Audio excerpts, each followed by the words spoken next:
TTD అధికారులు వెంటనే స్వామివారి కైంకర్యాలకు సంబంధించి నెయ్యి వినియోగానికి సంబంధించి పూర్తిగా సొంత డైరీ ఏర్పాటు చేయాలని 1,00,000 గోవులతో ఆ డైరీని ఏర్పాటు చేయాలని నేను సొంతంగా ఇచ్చే 1000 గోవులు కాకుండా 1,00,000 గోవులు సమకూర్చే బాధ్యత నేను తీసుకుంటానని చెప్పి ఈ సందర్భంగా తెలియజేస్తున్నాను.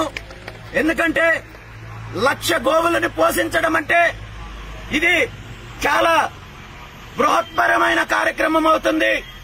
సుమారు 10,000 మంది గోపాలకులకు ఉద్యోగ అవకాశాలు కల్పించినట్టుంటుంది.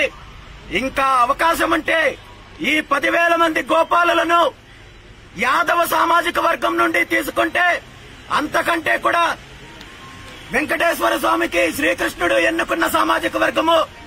ఇది నేనేదో నా సొంత సామాజిక వర్గం అని చెప్పడం లేదు. గోవులను సంరక్షించుకునే ఆ అర్హత పూర్తిగా యాదవ సామాజిక వర్గానికి ఉంది.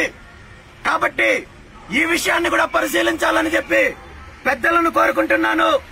1,00,000 గోవులంటే మేలు జాతి గోవుల నుండి కనీసము 10 లీటర్లు అయితే కూడా రోజుకి 5 లక్షల లీటర్ల పాలు వచ్చే అవకాశం ఉంది. వెన్న తయారవుతుంది. దీని ద్వారా వచ్చే వెన్న ద్వారా